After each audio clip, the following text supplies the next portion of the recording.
7:32 a.m. on November 28, 1944, the 28th Infantry Division has been chewed to ribbons, trying to pry German squads out of pines and pillboxes that eat men and ammo. In the confusion after an artillery stonk, machine gunner Private Danny Kincaid, 23, Rutgers engineering dropout, finds himself separated from his platoon with an M1919, a 4.2 belts, and a map soaked to pulp. Kincaid, who has spent his whole life in two states, combines Texas-style fearlessness with the technical pedantry of Massachusetts. He knows two things: light travels straight, and fear travels faster. His pre-war obsession was geometric optics and signal mirrors. He keeps seeing a lecture slide in his head. Specular reflection equals angle in, angle out. He also sees what's ahead, an MG-42 nest dug into the root mass of a fallen beech, muzzle just peeking, field of fire like a scythe across the draw. If he opens up from the shadowed side of a blown-out foxhole, he'll last 4 seconds. He crawls through pine duff into the ruined kitchen of a shepherd's hut where a dead stove lies kicked open. In the ash, a tin cup, 3 bent forks, 2 spoons, German field mess kit, polished bright by habit. He wipes them clean on his sleeve until they throw sharp, cold light even under a pewter sky. The sun is a hand above the southern tree line, weak but present. He pulls commo tape from a snapped EE8 handset, lashes the spoon's bowls outward along the M1919's left side plate and the cradle of the pintle, angles them like little heliographs, faces canted to throw a tight flash 30-40 yards left of his true muzzle line when he nudges the gun. It looks stupid. It is stupid. It is also all he has. He belly crawls to the lip of the foxhole, sets the M1919 low, and watches the shadows twitch. A German rifle group, 6 men with Kar 9 8Ks and 1 MP40, picks their way forward from the MG-42 nest, moving tree to tree. They're not hunting one man, they're pressing the whole line. Kincaid studies the sun through the pines, lifts the gun 2 inches, twists the pintle a hair. A blade of light stings off the spoon and slices through the haze. A quick white wink in the timber 25 yards to the German's right. Heads snap. The squad freezes, eyes to the glint. A second flick, a fraction farther. Now it reads like glass, like a scope, like a threat. The MP40 gunner wheels and dumps a burst into empty trees. The MG-42 in the root mass slews that way too. Its first searching burst walking into needles, and nothing. Kincaid waits for the first lull, the inevitable half-breath as gunners check belts and hammers. The M1919 tears a straight, low seam through the real lane, sowing bark and wool and men. 2 fall. A third tries to pivot and stumbles into the same stitch. The MP40 swings back, but the second spoon winks again, and he jerks his fire wide. It's only a 15-second edge, maybe less, but it's the first 15 seconds. Kincaid rides them hard.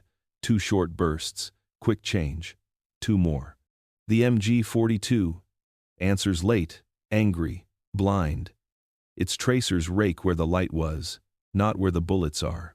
Kincaid drops, drags the M1919 a yard left, and sends another 5-round kiss across the trunk line.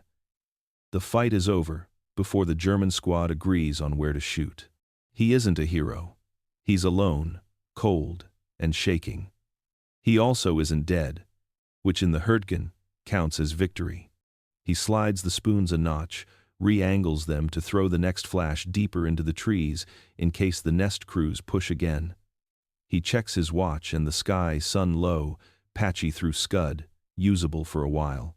When the light is wrong, he tells himself, he won't fight. Not with this trick.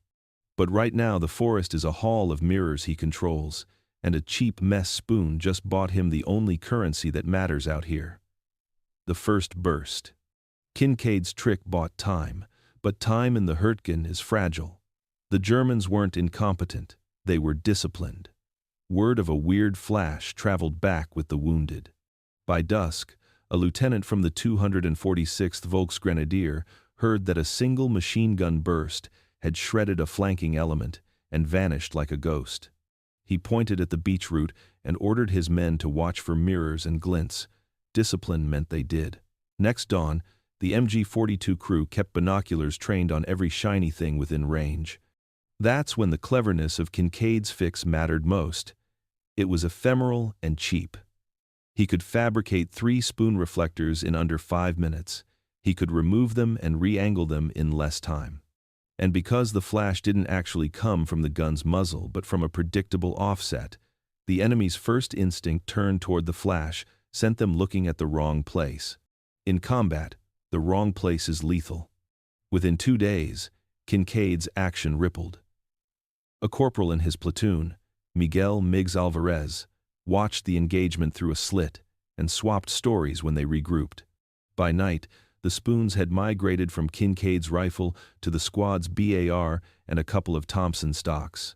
Men fashioned mounts from wire, leather, even a section of fork handle bent into a clip. The technique had a nickname by the 3rd day, the spoon trick. It sounded ridiculous when officers first heard it, but the results were immediate. A captured field report from the 28th noted a drop in ambush reaction time, where the trick was used, and urged experimenting platoon-wide. There were rules that every man learned quickly. 1. Keep the glints sharp and intermittent random, not a steady reflector. 2. Never reflect into the sun, that blinds friend and foe alike. 3. Attach the spoons so recoil won't fling them into the path of the barrel.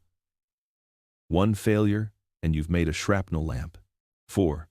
Angle them to throw a flash 20-50 yards off the true-bore axis, just enough to misdirect machine gun search patterns, but not so far, the enemy dismisses it as random sunlight. And 5. If the sun drops behind clouds or the angle shifts, pack it up and don't fight. The math of light on metal was simple geometry but brutal in consequence. At short range, a specular flash draws the eye and the tracer. A man who turns his head to follow the glint has his visual attention yanked away from the real muzzle blossom. Machine gunners trained to sweep would follow that bait instinctively. The spoon trick didn't need accuracy, it needed attention. And attention is a finite commodity on a battlefield. Not all engagements favored the trick. On overcast days, when the sun was a dim disk behind uniform cloud, the spoons reflected nothing but dull gray. At large angles, sun low in the west, and the Germans dug in to the east, the geometry failed. In those circumstances, experienced machine gunners learned to wait until the flash ceased, or to shift firing patterns to triangulate the true source. In one harsh lesson, a squad near Hürtgen used spoons in a dawn attack, only to watch a veteran German NCO order a sweeping tracers-on correction. If it shines, they're here. If it disappears, they're there. The German crew had trained specifically to ignore momentary flashes and instead judge the sound and the recoil signature. The spoon trick lost that fight. 3 Americans wounded and 1 BAR ruined by an overzealous attachment that flew off at the first burst. Adaptation followed both ways. Kincaid's unit learned to combine tricks, mirror flashes, with deliberate dust and tracer timing to create a believable false source. They synchronized bursts so the spoons winked just before rounds arrived downrange. The sequence made the flash seem causally linked to a target and drew fire long enough to make the enemy expose himself. They also added decoys. A polished helmet or a strip of tinfoil hung on a limb to make the enemy keep watching the wrong twig. The psychological effect was as valuable as the physical. German squads began hesitating at every glint, taking 2 half-seconds to decide. 2 half-seconds multiplied by a company's movement equals minutes. Minutes kill momentum. Command noticed. At squad and platoon level, lieutenants circulated diagrams on how to fashion, angle, and camouflage reflectors. The 28th issued a field note. Improvised optical misdirection, authorized at platoon level, in absence of available smoke or suppressive support. Higher echelons were more cautious. A doctrinal board in the regimental headquarters worried about friendly fire and reflected light betraying positions to artillery observers. Yet the surgeon's logs and casualty returns argued otherwise. Where the trick was used, fewer men were killed by flanking MGs. Practical commanders, hungry for any advantage in the Hürtgen morass, quietly approved kits to teach the method: mirrors, spoons, clamps alongside camo paint, and wire. 2 days after the first spoon shot, the tactic graduated from improvisation to doctrine at the squad level. That morning, the 28th Infantry Division launched a deliberate assault on a cluster of concrete Tobruk's around a bend in the call trail pillboxes the engineers couldn't reach without suppressive fire. The plan: a short, violent shove to pin the defenders, while 2 assault teams closed in and grenaded the embrasures. The missing ingredient was time. What the assault needed, the defenders always stole: the first proper burst, the split second they needed to react and aim. Kincaid volunteered for the lid job. He and Corporal Alvarez took a position in a collapsed field oven 120 meters from the nearest bunker. The pillboxes had overlapping arcs and 2 machine gun nests in front, one MG-42 and a pair of MP-40s, so a frontal assault would have been bloody. Kincaid set 3 spoons on a short aluminum sling. Alvarez cranked up a captured hand-cranked generator to give the M-1919 a steady cadence of fire. At 0 hour, Kincaid slapped a thumb on a spoon to catch a single sunbeam and then kicked the gun into life exactly as the glint jumped off a scrub oak 20 yards right of the bunkers. The MG-42's crew, trained to respond to bright cues, swung their sweep toward the flash and opened with tracers into empty air. That half-beat was all the assault teams needed. They surged across a pocked ditch, threw 1 satchel into an embrasure, battered a second with a Bangalore, and dropped smoke over the bunker lips. Within 30 seconds, both concrete nests were popping their hatches and surrendering piece by piece. Casualties: 3 German wounded, none killed. Americans: 1 knocked out thigh, 1 face laceration from shrapnel. Had the spoons not blinked, the logs and the men who wrote them agreed, the casualty count would have been much worse. That success created a predictable cascade: more spoons, more winks, more false cues. Platoons kept spare spoons in their utility pouches, taught rookies the angles during downtime, and practiced quick removal so a wounded man couldn't lose a reflector into the line of fire. The trick became especially useful for covering withdrawals. Fire discipline during retreats is brutal. You need suppression long enough to move, and then you must vanish. Kincaid's unit used the spoon flash to reassign enemy attention during several pulls, turning hostile suppressive arcs into useless tracers, chasing ghosts. But the spoon trick was not a magic bullet. It had 3 fatal limits that the men learned fast. First, weather. On overcast days, the geometry collapses. Reflective brilliance requires a hard light source. Clouds scatter the beam into soft, diffuse luminance, and the spoons become dull metal. Second, angle. Shadows and sun positions mattered. The trick demands the attacker's reflective face be positioned, so the flash sits somewhere plausible to draw the enemy's gaze.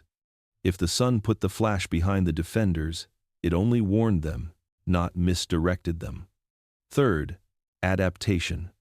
German crews adapted. Experienced NCOs trained crews to distinguish true muzzle flash patterns from incidental reflections. They learned to judge recoil, smoke plumes, and tracer origin instead of turning to every glint. An old Feldwebel taught his men to listen, to watch the rhythm of fire, and to ignore momentary winks. In one bitter mid-December engagement, the Germans refused to bite the first 2 flashes. Instead, they waited for the third and fourth, the pattern, and then they fired on the real muzzle and caught a bar team in the open. The spoon team lost 2 men that day. The attachment had done its job poorly because the team misread tempo and let reflex replace discipline. So Kincaid and the platoon refined their method.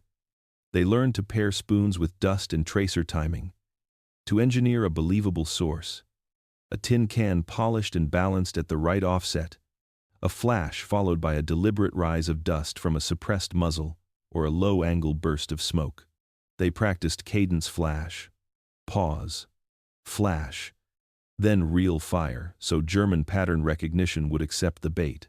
They also started using spoons only as augmentations to established suppression, not to fake entire assaults, but to tilt an initial sweep by a hair so the first real rounds came before the defenders locked onto the real muzzle. In short, they used the trick to buy 15 seconds of confusion, not 15 minutes of illusion.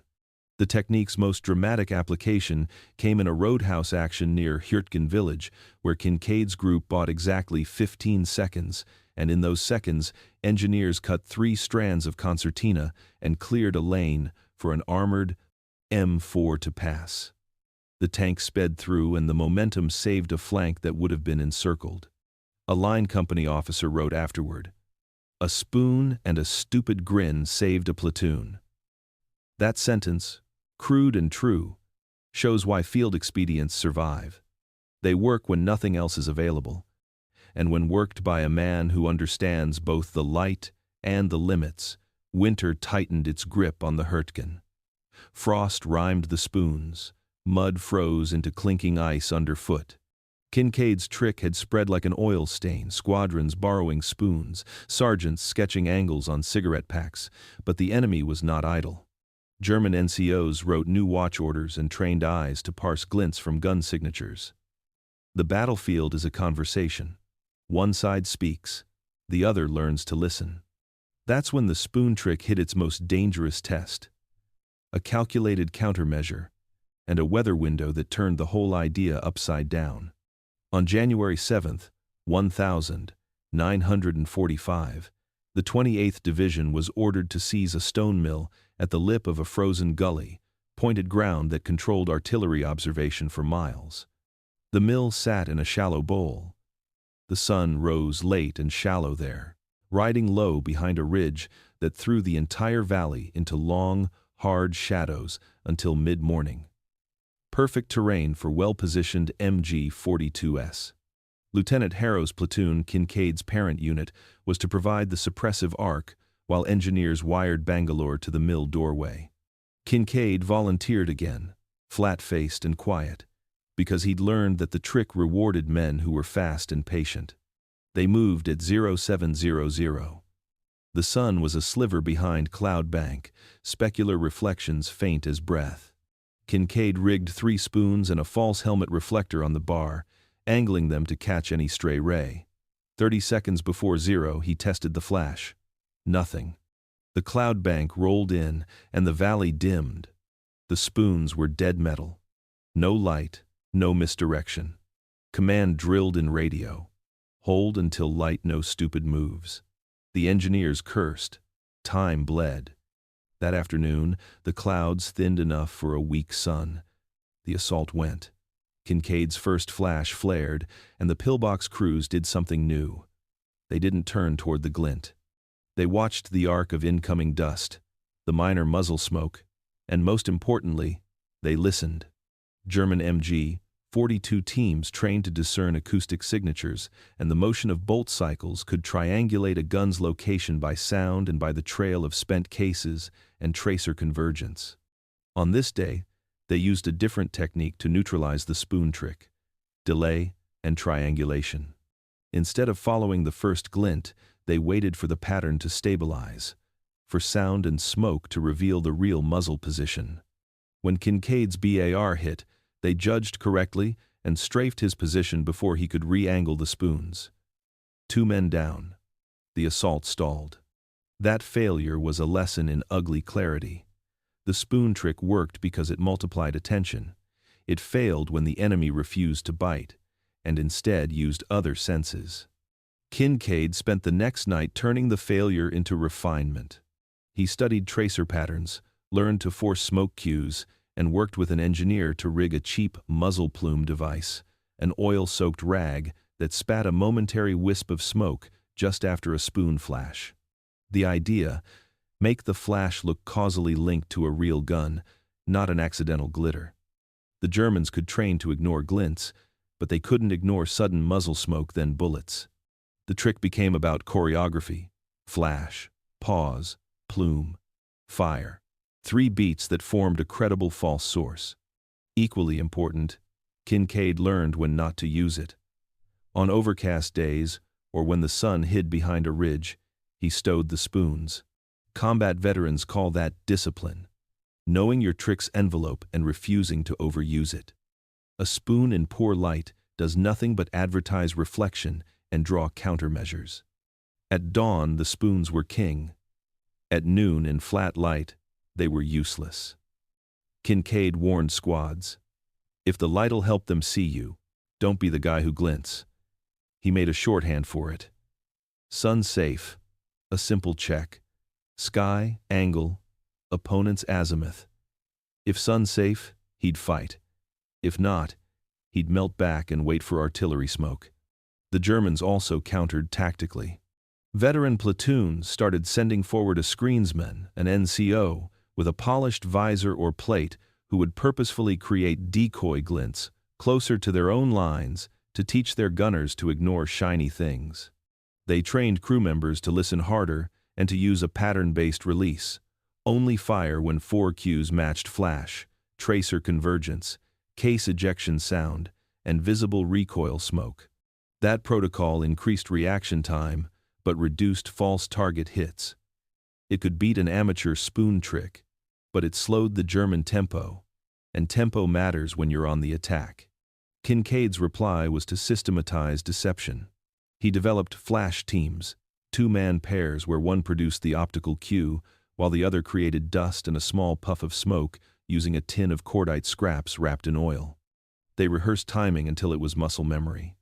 Flash at 0.2 sec, plume at 0.5 sec, fire at 0.7 cc, numbers that sound ridiculous outside a shooting pit, but meant the difference between the enemy looking where the bullets would be and looking where they weren't. The logic was simple. If the defenders expected to ignore flashes, give them added cues they couldn't ignore. The psychological effect was significant. German squads began to hesitate at every glare, cutting movement into cautious pauses to verify cues. Hesitation cost them seconds. Seconds multiplied across. A company gave attackers the windows they needed. In the months after Hürtgen, field reports annotated pages with optical misdirection and planned cue choreography. The spoons remained improvised and crude, but the principle used the enemy's attention against him, entered tactical playbooks at the squad level. Not every adaptation favored Kincaid. In wooded environments where sun angles were fickle and winter clouds thick, the trick was a riskier currency. And by spring, engineers issued a caution: don't use reflective deception. When friendly artillery observers are active, those same glints could call down fire on your position. That bureaucratic footnote restrained the trick's use but didn't kill it. Kincaid and his men kept it in their shirt pockets like a last cigarette, crude, illicit, and powerful when the light fell right. The spoon trick didn't stay a backyard improvisation for long. Its real test came when Conrad Ridge, the ridge above Schmidt, that controlled the only serviceable road into the German flank, turned into a choke point. The 28th Infantry Division needed that road to get an M10 tank destroyer into firing position against a concealed PaK-40 battery that had been picking off everything that tried to crawl up the slope. The engineers couldn't clear a lane without suppressive fire. The artillery couldn't see into the tree line without a spotter. The PaK crew was patient, trained, and concealed behind stacked logs and a fallen barn. Every approach ended with tracers netting trees and men. Lieutenant Harrow's plan was surgical: suppress the PaK and the MG-42 screen long enough for the M10 to burn up the gun. Harrow asked for volunteers to do the suppressive arc. Kincaid stepped forward because he'd already learned how to make a machine gunner look like a ghost. The assault package was simple and dangerous.